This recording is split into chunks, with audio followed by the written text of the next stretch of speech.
Classes की online क्लासों में आप सभी का हार्दिक स्वागत है। फोटोन क्लासेज आपको पिछले कई वर्षों से बीएससी एमएससी के क्षेत्र में बेहतर परिणाम उपलब्ध करवाता आ रहा है। आज हम ऑनलाइन क्लासों में बीएससी पार्ट सेकंड फिजिक्स के बारे में पढ़ रहे थे। पिछले क्लासों में हमने कुछ फिजिक्स की परिभाषाएं, जाल से रिलेटेड सभी परिभाषाएं पढ़ ली थी। आज हम बात करेंगे किरचॉफ के नियमों की सहायता से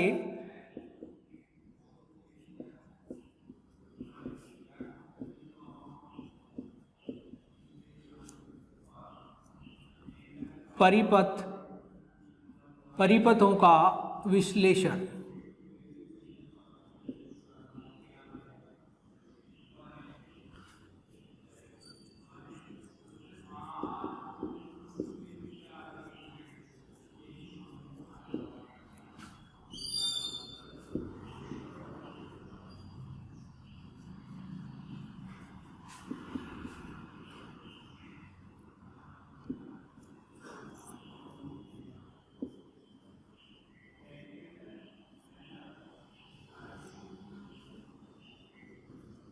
किरचॉफ के नियमों की सहायता से परिपथों का विश्लेषण अर्थात Kirchhoff analysis, circuit analysis with the help of Kirchhoff's law.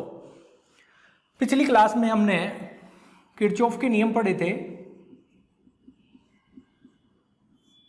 Kirchhoff के नियम याद दिला देता हूं मैं आपको। दो नियम है किरचॉफ के। एक प्रथम नियम है जिसे अपन धारा नियम कहा जाता है, और दूसरा जो नियम है सेकंड नियम, उसे वोल्टता का नियम कहा जाता है।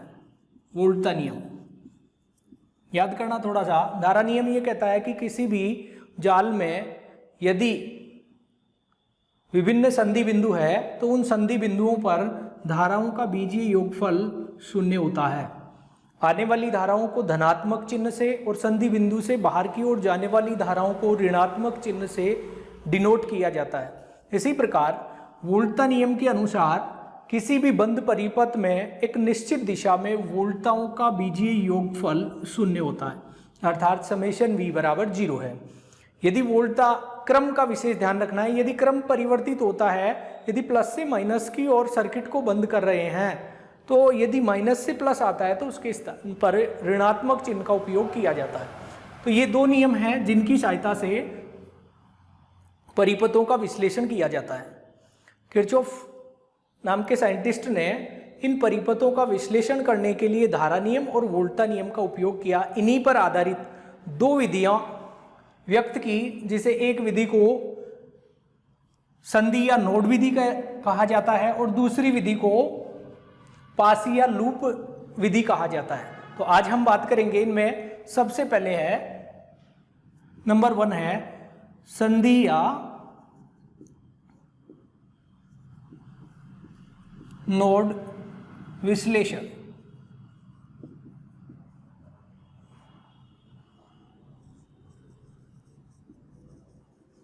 जंक्शन और नोड एनालिसिस। आज हम बात करेंगे संधि या नोड विश्लेषण की। सभी विद्यार्थी ध्यान से पढ़ना, बहुत काम की चीजें हैं ये। बात कर रहा हूं मैं एक ऐसे सर्किट की। सर्किट देखना सभी लोग।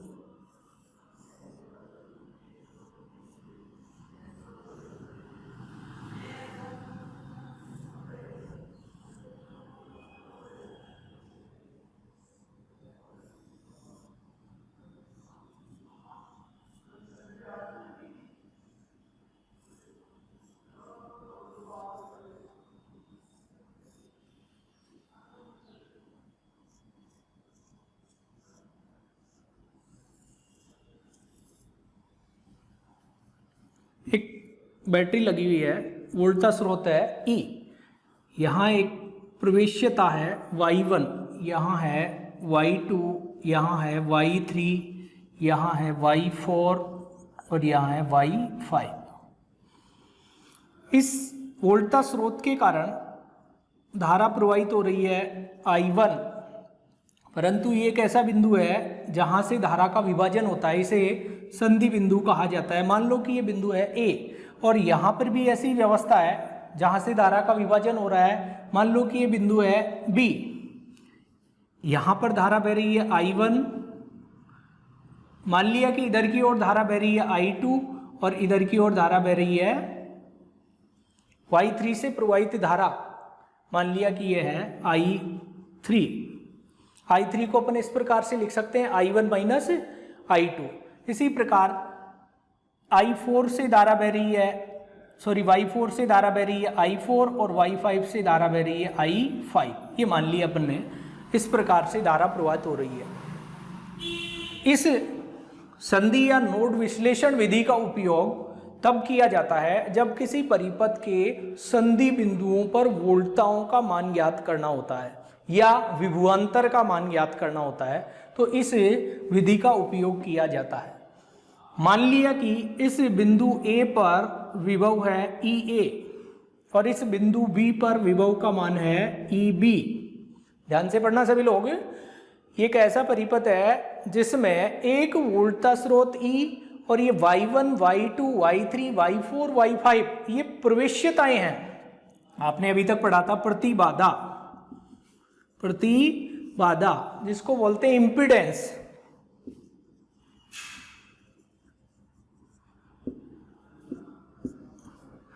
प्रतिबाधा का व्युत्क्रम,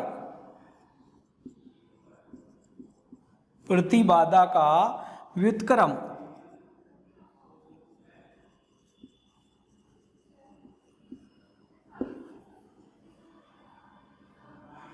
प्रतिबाधा का व्युत्क्रम 1/, प्रतिबाधा, प्रतिबाधा का व्युत्क्रम क्या कहलाता है? प्रवेश्यता कहलाता है। प्रतिबाधा को Z से व्यक्त किया जाता है तो प्रवेश्यता को Y से व्यक्त किया जाता है, अर्थात Y बराबर 1/Z।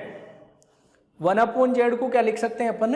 Y लिख सकते हैं। तो सुविधा के लिए हम इस परिपथ में प्रतिबाधा के स्थान पर क्या ले ली? प्रवेश्यताएं ले ली। मान लो कि ये Z1 था तो Z1 को 1/Z1 लिख के क्या लिख लिया? इसको Y1 लिख लिया। तो ये अपनी सुविधा के लिए, ताकि अपने को आसानी से इसको हल किया जा सके। तो अपन प्रतिबाधाओं के स्थान पर प्रवेश्यताओं का उपयोग कर लिया और इस परिपथ को संधि या नोड का विश्लेषण करना है किरचॉफ के नियमों की सहायता से, अर्थात किरचॉफ के धारा नियम की सहायता से संधि या नोड का विश्लेषण करना है।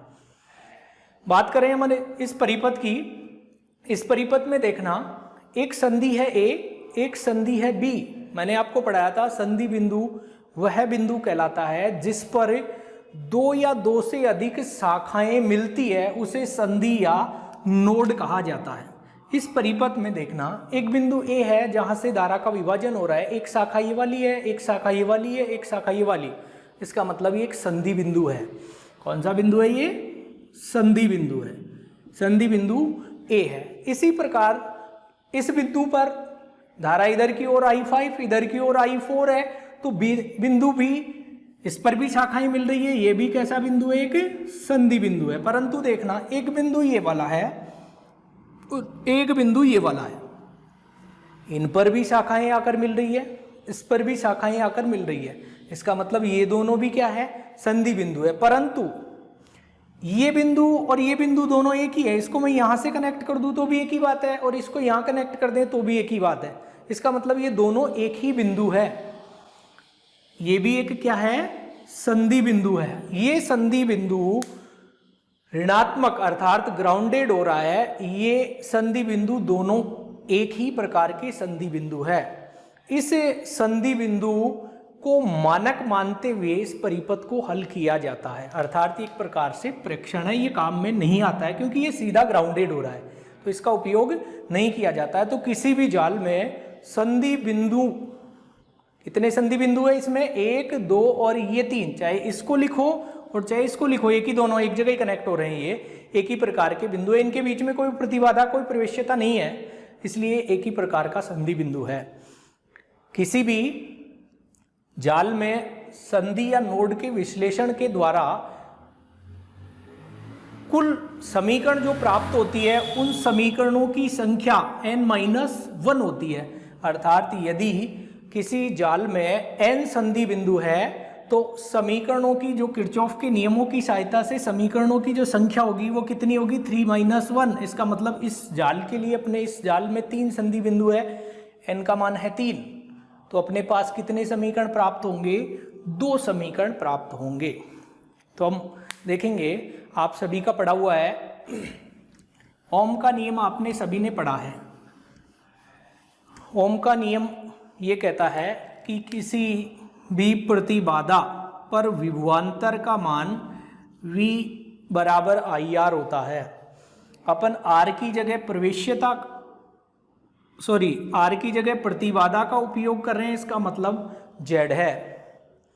यदि मैं Z को प्रवेश्यता के फॉर्म में लिखूं, क्योंकि Z बराबर 1/Y है, या मैं इसको लिखूं Y बराबर 1/Z है, तो इसको यदि प्रवेश्यता के फॉर्म में लिखा जाए तो मैं इस प्रकार से लिख सकता हूं। इसको देखो, I बराबर मैं ऐसे लिख सकता हूं V/Z, इस Z का इधर भाग दे दिया, V/Z आ गया, और 1/Z को क्या लिख सकते हैं अपन, Y, तो इसको क्या लिख सकते हैं, V/Y लिखा जा सकता है।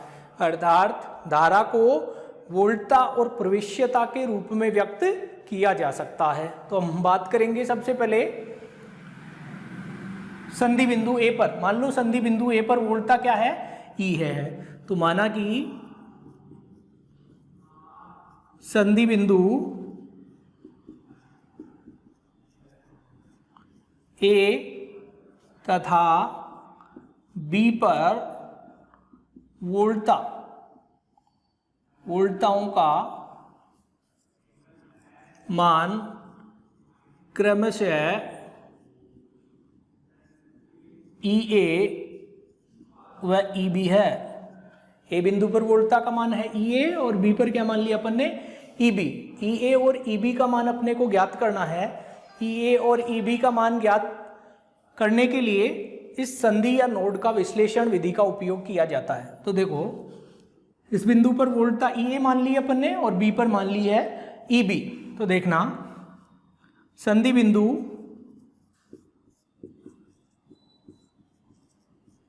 ए पर किरचॉफ के धारा नियम, या इसको लिख सकते हैं प्रथम नियम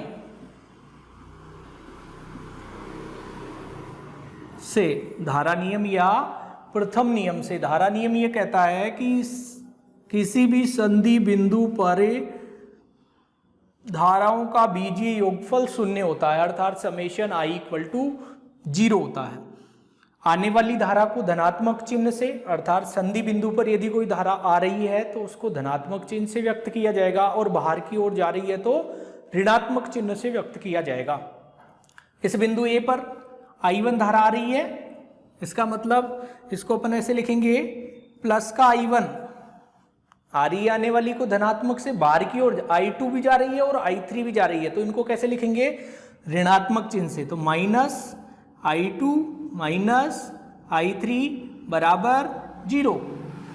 इसको अपन ऐसे लिख सकते हैं, I1 -I2 -I3 बराबर 0। इसको समीकरण नंबर 1 दे दिया है। इसी प्रकार संधि बिंदु B की बात करें अपन, तथा संधि बिंदु B पर, कौन से बिंदु पर, B बिंदु पर किरचॉफ के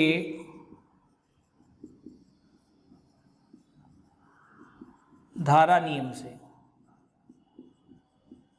वही धारा नियम है समेशन I बराबर है 0, जिसको अपन क्या लिख सकते हैं, देखना यहां धारा B बिंदु पर I2 आ रही है, I4 बाहर की ओर जा रहा है और I5 भी बाहर की ओर जा रहा है। इसका मतलब है I2 तो है पॉजिटिव, I4 नेगेटिव और I5 नेगेटिव बराबर 0। ये समीकरण नंबर 2 है।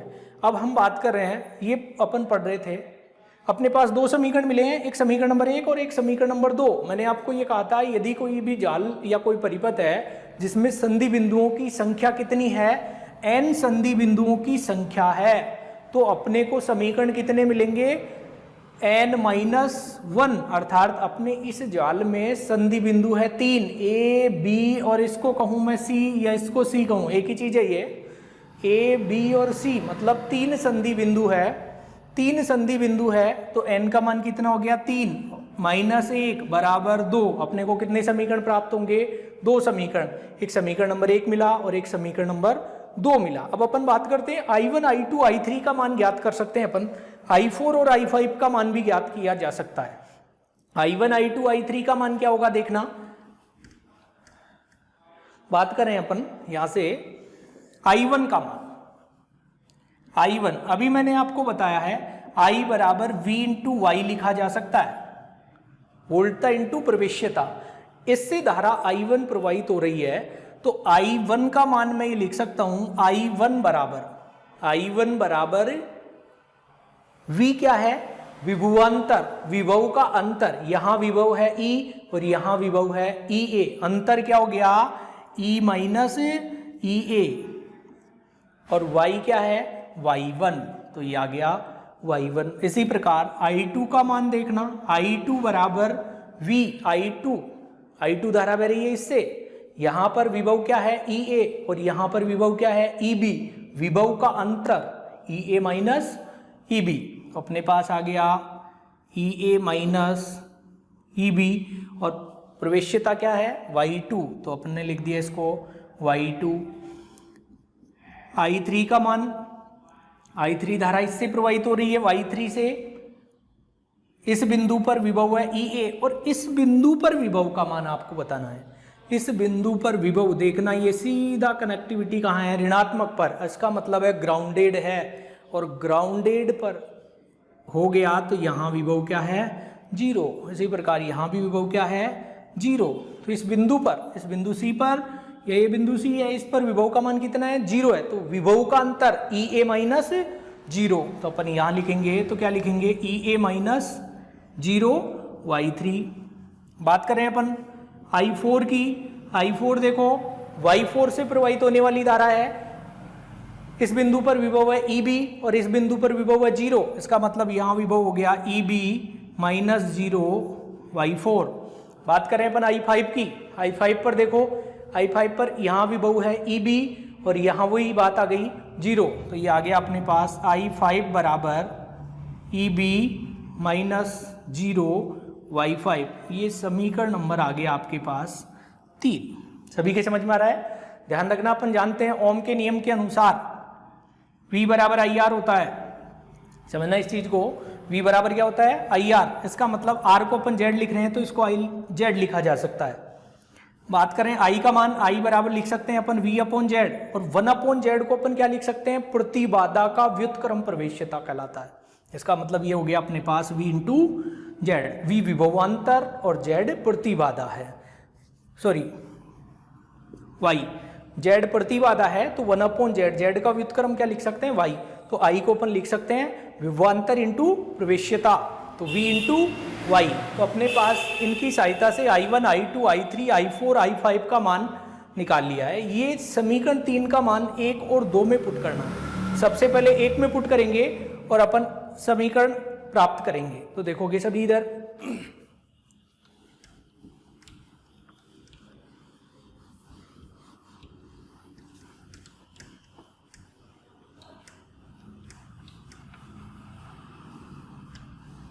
सर्किट की अपने को आवश्यकता नहीं है।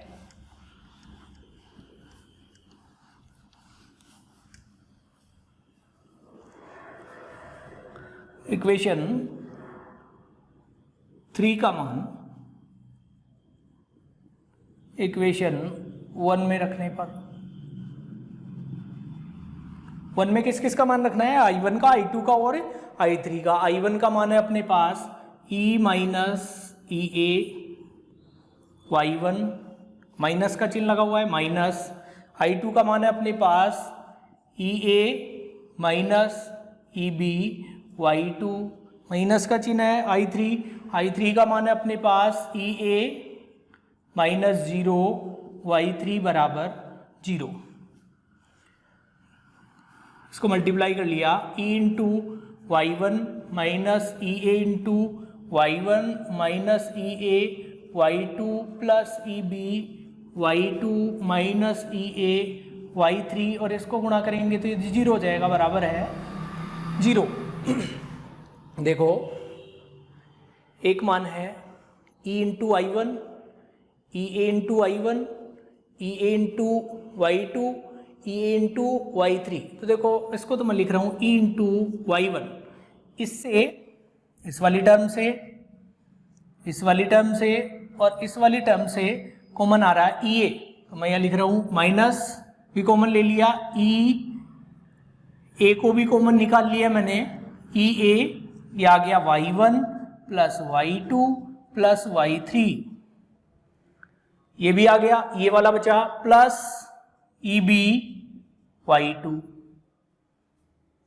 ई बी वाई टू बराबर है 0। ये आप इसको इधर भी की ओर भी भेजा जा सकता है, इसको मैंने समीकरण नंबर 4 दे दिया। ऐसे ही समीकरण नंबर 3 का मान, समीकरण 3 का मान समीकरण 2 में रखते हैं, समीकरण 3 का मान समीकरण 2 में रख दिया। समीकरण 2 में I2, I4 और I5 का मान रखना है।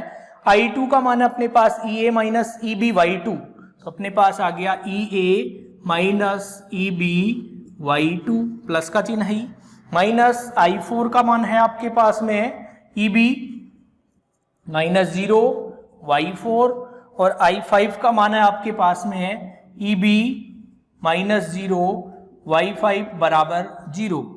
इसको भी सोल्व कर लिया अपन ने, EA Y2 minus EB Y2 minus EB Y4 minus EB Y5 बराबर 0। Y2 EA, इसमें EB और EB ये कॉमन आ गया, तो ये अपने पास आ गया EA Y2 minus EB common निकाल लिया, Y2 plus Y4 plus Y5 बराबर 0। ये समीकरण नंबर 5। देखना सभी लोग, Y1, Y2, Y3, Y4 और Y5 ये हैं प्रवेश्यताएं हैं। प्रवेश्यताएं अपने को परिपथ में दी हुई मिलेगी। जैसे Z का मान दे दिया तो अपन उसको प्रवेश्यता में परिवर्तित कर सकते हैं, 1/Z लिख के Y लिखेंगे। तो अपने पास 5 प्रवेश्यताएं हैं, Y1, Y2, Y3, Y4 और Y5। इन पांचों का मान अपने को ज्ञात है। EA और EB को अपन ने कंसिडर किया है, माना है। EA और EB अपने को ज्ञात करने हैं।